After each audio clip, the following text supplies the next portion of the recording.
Hello bankers, welcome to EduTap. My name is Megha and in today's session we are going to discuss a 3-month study plan for the JIB November 2025 examination क्योंकि exactly 3 months रह गए हैं अब examination के लिए। तो before that I would like to inform you अगर आप JIB एग्जाम की preparation के लिए कोर्स लेने के बारे में सोच रहे हैं so now is your time।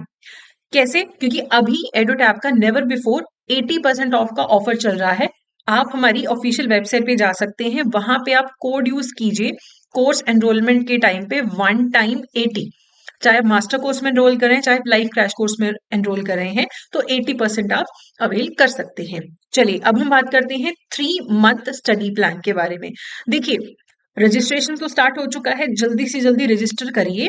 फायदा क्या है जल्दी रजिस्ट्रेशन करने का, आपका ना एक माइंड सेट बन जाता है कि रजिस्टर कर दिया, पेपर तो देना ही है। अब प्लान बनाना है।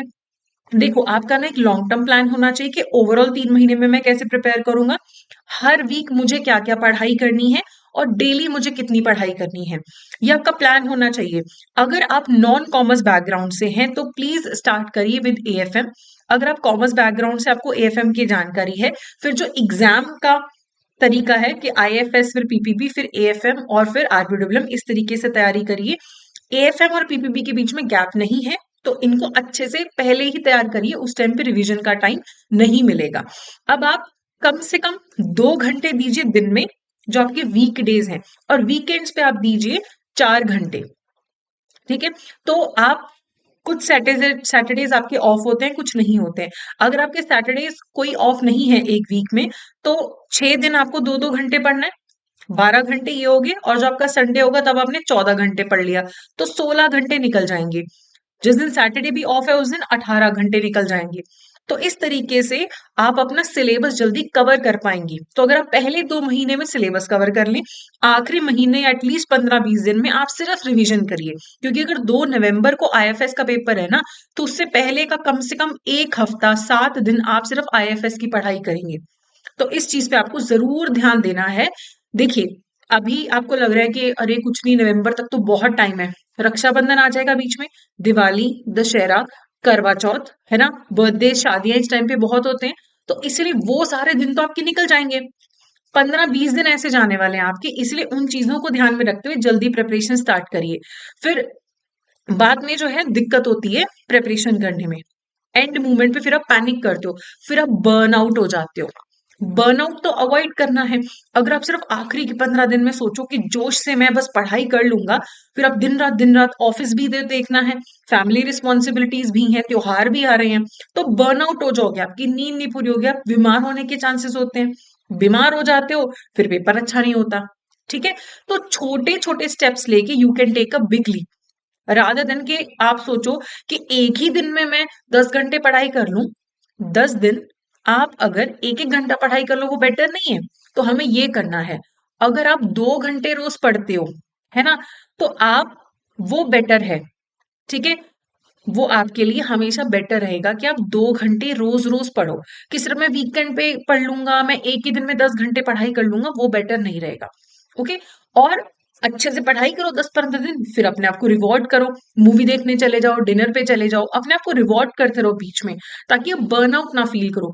15 दिन जम के पढ़ाई 2-2 घंटे हर रोज, उसके बाद खुद को रिवॉर्ड किया कि चलो आज मैं ब्रेक लूंगा। वो ब्रेक तभी ले पाओगे आप जब आप पहले तैयारी कर रहे हो। ठीक है, फिर कुछ चीजें हैं जो हमें अवॉइड करनी है, कुछ पॉट होल्स हैं जो हमें अवॉइड करने हैं अपनी प्रिपरेशन में। हम लोग क्या करते हैं, हमें लगता है एएफएम बहुत मुश्किल है, बहुत मुश्किल है, इसको पढ़ते रहो। हम क्या करते हैं, ओवर स्टडी कर जाते हैं एएफएम को। तो what I see is, AFM में 70 नंबर ले लिए और आईएफएस में 45, है ना, पीपीबी में 48, आरबीडब्ल्यूएम जिसको इजी सब्जेक्ट मान के लोग इग्नोर करते रहते हैं, उसमें भी लोग फेल हुए हैं मई 2025 में। क्यों? क्योंकि सडनली पेपर डिफिकल्ट आ गया और हम लोग तो इग्नोर करते हैं कि क्या है आरबीडब्ल्यूएम, है ना। तो इग्नोर करना आरबीडब्ल्यूएम को एक बहुत बड़ा आपके लिए दिक्कत वाली बात हो सकती है। ओवर स्टडी कर लेना एएफएम को, वो भी दिक्कत वाली बात है। फिर हम लोग पढ़ते रहते हैं, मॉक टेस्ट अटेम्प्ट ही नहीं करते, पीवाईक्यूज इग्नोर कर देते हैं, वो नहीं करना है आपको। इन चीजों को आपको अवॉइड करके ही अपनी मंजिल तक पहुंचना है। ठीक है, अब अगर आप सेल्फ स्टडी कर रहे हो ना, तो आपको कैसे प्लानिंग करनी है। आईआईबीएफ की बुक्स तो आपको पढ़नी पड़ेंगी। देखो अगर आपको कोर्स नहीं लेना है कोई दिक्कत नहीं है, लेकिन अगर आपको सेल्फ स्टडी करना है तो please get the IBF books. साथ के साथ जो जो चीजें आपको डिफिकल्ट लग रही हैं उसके साथ यूट्यूब के जो फ्री लेक्चर्स हैं उन्हें कंबाइन कर लो।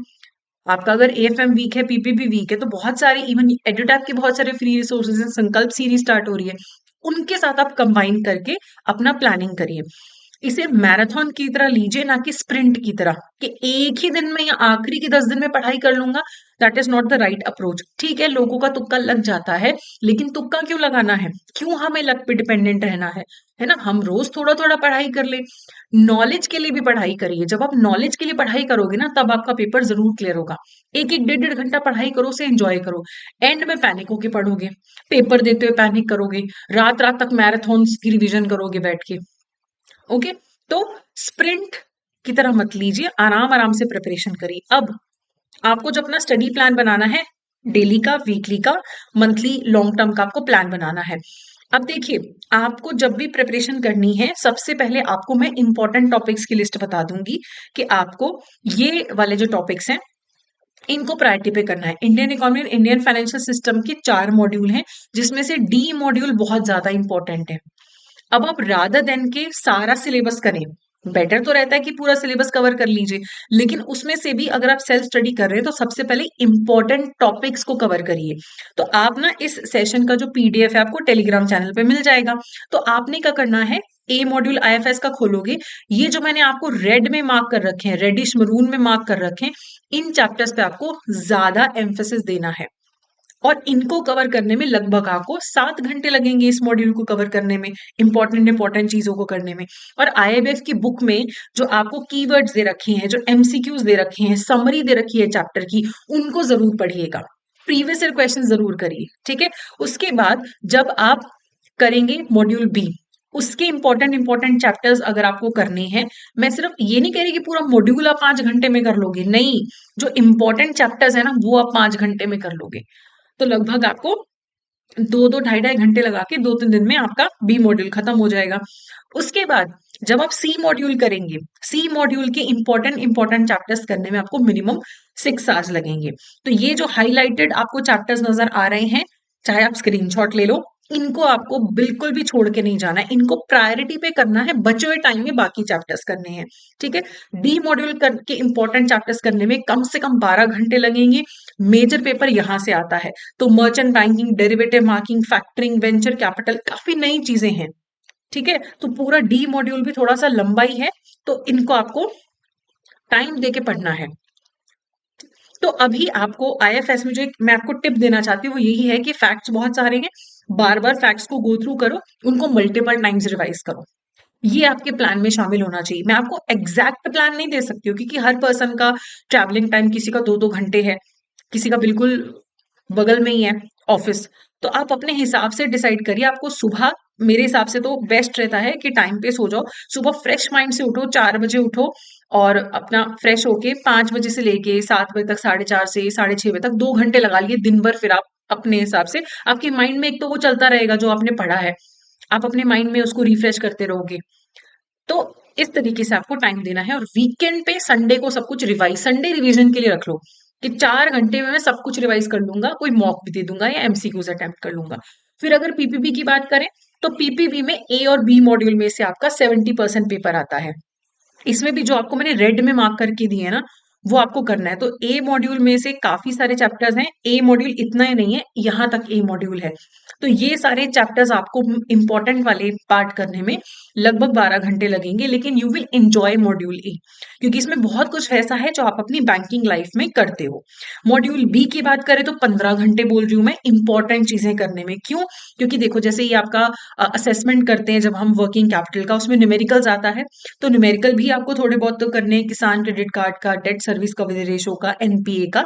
तो ये सब आपको करने में कम से कम बता रही हूँ मैं 15 घंटे का समय जाएगा। Letter of credit, priority sector, government sponsored scheme में national urban livelihood mission, national rural livelihood mission, Pradhanmantri employment generation programme, ये बहुत पूछा जाता है, ये आपको अच्छे से करना है। ठीक है, फिर मॉड्यूल सी की बात करें, सिर्फ इंपॉर्टेंट चीजें करनी है, 10 घंटे का समय दीजिए, इसको भी छोड़ के मत जाइए। ठीक है, तो computerisation, digital banking, NPCI, cyber crime, ये वाले सारे आपको टॉपिक्स करने हैं। पूरा सिलेबस करने की बजाय अगर आप सिर्फ इंपॉर्टेंट भी करके जाएंगे लेकिन अच्छे से करके जाएंगे तो भी आपको ये मॉड्यूल अच्छे नंबर देगा। ओके, अगर हम डी मॉड्यूल की बात करें, मैंने किसी भी चीज को रेड मार्क क्यों नहीं किया, आई वॉन्ट कि आप ओवरऑल एक बार गो थ्रू कर लीजिए पूरा मॉड्यूल। सिर्फ 5 चैप्टर हैं इसके अंदर। अगर हम आईएमएफ की बुक के हिसाब से चलें तो सिर्फ सिंगल रीडिंग अगर आप अच्छे से करते हैं, आपको कॉमन सेंस से ही पेपर सॉल्व करने में हेल्प मिलेगी। ठीक है, तो पीपीपी के लिए मेरा प्रो टिप क्या है, आरबीआई के अपडेट्स देखते रहिए। जो आपकी आईबीएफ की बुक्स है ना मैकमिलन वाली, उनमें डाटा अपडेटेड नहीं है। या तो आईबीएफ की वेबसाइट पे आपको अपडेटेड डेटा देखना पड़ेगा या आरबीआई का डेटा देखना पड़ेगा। प्लस पीपीपी में बहुत सारी केस स्टडीज आती हैं तो उस पर्सपेक्टिव से पढ़िएगा। उसके बाद आपको 5 घंटे देने हैं डी मॉड्यूल एक ही बार, अच्छे से हो जाएगा। And you will find it interesting अगर आप उसको रियल लाइफ से जोड़ते हैं। फिर बात करते हैं एएफएम की। एएफएम में सबसे पहले तो ए मॉड्यूल से ही स्टार्ट करना है। बाकी सारे सब्जेक्ट्स में आप किसी भी मॉड्यूल से स्टार्ट कर सकते थे, एएफएम में ए से ही स्टार्ट करना है, क्योंकि बेसिक्स ऑफ एएफएम आपको मिलेंगे। जब तक बेसिक्स नहीं आते, पता ही नहीं कि डेबिट क्रेडिट जर्नल लेजर क्या है, तब तक आगे कैसे बढ़ेंगे। ओके, तो 12 घंटे का समय लगेगा आपको कम से कम। ये एवरेज हम बता रहे हैं कि मिनिमम आपको, स्पेशली नॉन कॉमर्स वालों को तो और भी टाइम लग सकता है। आपको accounting standards, ledgers, bank reconciliation statement, इन सबको करने में इतना समय दीजिए। ज्यादा लगता है ज्यादा दीजिए, क्योंकि ए मॉड्यूल एक बार अच्छा हो गया ना, बी सी और डी आपको इजी लगने लग जाएंगे। ए नहीं अच्छे से किया तो बी सी डी तो आएंगे ही नहीं। फिर बी मॉड्यूल की बात करें तो इसमें final accounts, company accounts, cash flow statements, इन सबको आपको कम से कम 7 घंटे लगेंगे। एएफएम में ए और सी मॉड्यूल सबसे ज्यादा इंपॉर्टेंट है। ठीक है, उसके बाद हम सी मॉड्यूल करें, इसमें बहुत सारे न्यूमेरिकल्स हैं, रेशियो एनालिसिस के इजी न्यूमेरिकल्स आते हैं। थोड़ा सा वाईटीएम पे आपको बॉन्ड्स वगैरह पे थोड़ा सा ज्यादा टाइम लगेगा, कम से कम 10 घंटे लगेंगे इस मॉड्यूल को करने में। बहुत मुश्किल लगेगा आपको इनिशियली, लेकिन धीरे धीरे जब आप न्यूमेरिकल सॉल्व करते जाएंगे तो इजी लगेगा। ठीक है, लेकिन इसमें से काफी क्वेश्चंस आते हैं। डी मॉड्यूल की अगर हम बात करें तो डी मॉड्यूल को करने में कम से कम 6 घंटे लगेंगे, इजी है। जैसे कॉस्टिंग, स्टैंडर्ड कॉस्टिंग और मार्जिनल कॉस्टिंग में ऐसे न्यूमेरिकल्स हैं जो फॉर्मूला बेस्ड है। फॉर्मूला रट लो तो बात बन गई। तो एक फॉर्मूला शीट बना के रखिए और फॉर्मूलाज को रिवाइज करते रहिए। इनकम टैक्स एक्ट में कुछ चेंजेस हुए हैं, जीएसटी में चेंजेस हुए हैं, उनका भी आप ध्यान रखिए। फिर आते हैं आरबीडब्ल्यूएम पे, जिसे लोग इग्नोर करते हैं, लेकिन इस बार आईबीएफ ने दिखा दिया कि अगर वो आरबीडब्ल्यूएम का भी पेपर डिफिकल्ट डालना चाहे तो वो कितना डिफिकल्ट डाल सकते हैं। तो 3 घंटे कम से कम लगेंगे ए मॉड्यूल करने में। आप पूरा मॉड्यूल में से ब्रांच प्रॉफिटेबिलिटी और रिटेल बैंकिंग पे ज्यादा ध्यान दीजिएगा।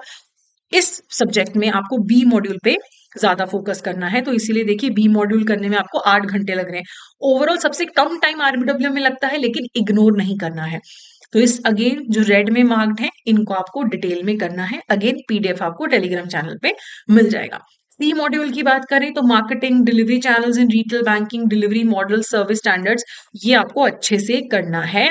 लगभग 5 घंटे आपको मिनिमम देने हैं। इंपॉर्टेंट टॉपिक्स, जो मैं घंटे बता रही हूँ ना, सिर्फ इंपॉर्टेंट टॉपिक्स के बता रही हूँ, पूरा सब्जेक्ट नहीं कवर हो पाएगा इतनी जल्दी। ठीक है, वेल्थ मैनेजमेंट में से भर भर के क्वेश्चंस आते हैं, तो अच्छे से करना है। पहले एडिशनल स्टडी मटेरियल में से आपको पेपर नहीं आता था, जो डी मॉड्यूल के बाद बुक में दिया हुआ है, लेकिन अब उसमें से भी अच्छा खासा पेपर आता है, specifically mortgage advice and valuation of real property में से। तो इसको अच्छे से करना है आपको। ठीक है, और इसके लिए मेरा प्रो टिप यही रहेगा कि आरबीडब्ल्यूएम में आपका जो प्रैक्टिकल बैंकिंग का नॉलेज है, बहुत काम आने वाला है। जो आपका प्रैक्टिकल नॉलेज है बैंकिंग सेक्टर का, उसको कभी भी अंडर एस्टिमेट मत करिएगा। ओके, बहुत आप अपना उस चीज पे ध्यान दीजिए कि मैं बैंक में काम करता हूं तो मैं क्या देख रहा हूं अपने सामने, उन चीजों पे क्वेश्चन पूछा जाएगा। लास्ट की कम से कम 10 डेज रिवीजन के लिए रखिए, कुछ भी नया मत पिक करिए। लास्ट के 10 डेज रिवीजन के लिए रखिए। सिंगल सोर्स से पढ़ाई करिए। सेल्फ स्टडी करना है तो सेल्फ स्टडी पे फोकस करो, और एक यूट्यूब चैनल पकड़ लो जो आपको अच्छा लगता है। सारे यूट्यूब चैनल, सारे टेलीग्राम चैनल फॉलो करने की जरूरत नहीं है। सिंगल सोर्स, ठीक है। उसके बाद पीवाईक्यू जरूर करने हैं। पीवाईक्यू तो छोड़ने ही नहीं है, उसी से तो पता लगेगा कि कितना इन डेप्थ पढ़ना है, और कंसिस्टेंटली पढ़ना है। ये नहीं कि आज वीडियो देखा, जोश आ गया कि आज ही पढ़ डालेंगे सब, और फिर 2 दिन बाद छोड़ दिया कि अरे कर लेंगे ना, मेरा दोस्त तो बोल रहा था कि उसने तो मैराथन देख के कर लिया। वो सब नहीं करना है, कंसिस्टेंसी से करना है। चाहे दिन में 1 घंटा पढ़ो, क्या आज मन नहीं है 1 घंटा फिर भी पढ़ो, अच्छे से पढ़ाई होगी। इंपॉर्टेंट मॉड्यूल्स जो मैंने आपको बताए हैं उनको आप इग्नोर मत करिएगा, और रिवीजन एंड प्रैक्टिस आपको करते रहना है। अब आपको पता लग गया कि मुझे ऐसे-ऐसे प्लानिंग करके चलना है। देखो कुछ लोग तो प्लानिंग करने में बहुत बढ़िया होते हैं, खुद से पढ़ाई कर लेते हैं, लेकिन हम में से काफ़ी लोग ऐसे हैं जिनको खुद से प्रिपरेशन करने में ना थोड़ा-सा डिसिप्लिन की कमी फ़ील होती है कि मैं कहाँ से पीवाईक्यूज़ लेके आऊँ, मैं कहाँ से टेस्ट सीरीज़ लेके आऊँ, मैं कहाँ से नोट्स लेके आऊँ। तो उसके लिए आप क्या कर सकते हैं, आप हमारे एडुटैप के कोर्सेज़ के बारे में आपको बताना चाहती हूँ। तो आप इसी वीडियो के डिस्क्रिप्शन में दिए गए लिंक पे क्लिक करना। जो एडुटैप की वेबसाइट है उस पे आइए, कोर्सेज़ पे क्लिक करिए, वहाँ पे जेआईबी कोर्सेज़ पे आप क्लिक करिए। यहाँ पे आपको ना एक तो सामने कंप्लीट मास्टर कोर्स नज़र आएगा। ओके, तो वन टाइम 80 कोड अभी एप्लीकेबल है। जैसे मैंने आपको बताया 8 मंथ्स और 12 मंथ्स की वैलिडिटी के लिए भी आपके पास कोर्स अवेलेबल है।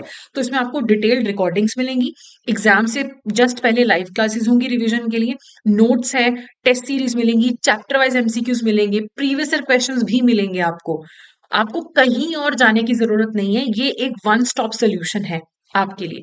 अगर आपको लगता है कि मुझे सारे सब्जेक्ट्स में नहीं, मुझे तो एएफएम में दिक्कत आ रही है, मुझे सिर्फ आरबीडब्ल्यू में दिक्कत आ रही है, तो उनके भी कोर्सेज अवेलेबल है, वन टाइम 80 कोड एप्लीकेबल है। और 3 अगस्त को हमारे लाइव क्रैश कोर्स की ओरिएंटेशन क्लास है, 4th से क्लासेस स्टार्ट हो रही हैं, उसमें भी आप एनरोलमेंट कर सकते हैं। इसमें आपको हर सब्जेक्ट की 15-15 लाइव क्लासेस अटेंड करनी है। इसमें भी आपको notes, test series, chapter wise MCQs, previous year questions मिलेंगे। इसके थ्रू भी आप प्रिपरेशन कर सकते हैं। अगर आप बहुत ज्यादा लंबा प्रिपरेशन नहीं करना चाहते हैं, कुछ क्रिस्प और कम टाइम में अच्छा रिजल्ट अगर आप लेना चाहते हैं। ओके, तो अगेन एंड में I would like to inform you कि आप वन टाइम 80 कोड यूज कर सकते हैं। अगर आप बाकी किसी एग्जाम के लिए प्रिपेयर कर रहे हैं, जैसे UPSC, EPFO, RBI grade B, उन कोर्सेज पे भी अलग अलग कूपन कोड्स अवेलेबल हैं। तो do go check out the website. So I hope ये इन्फॉर्मेशन आपके लिए बहुत हेल्पफुल रहा होगा। So that's it for today, thank you so much.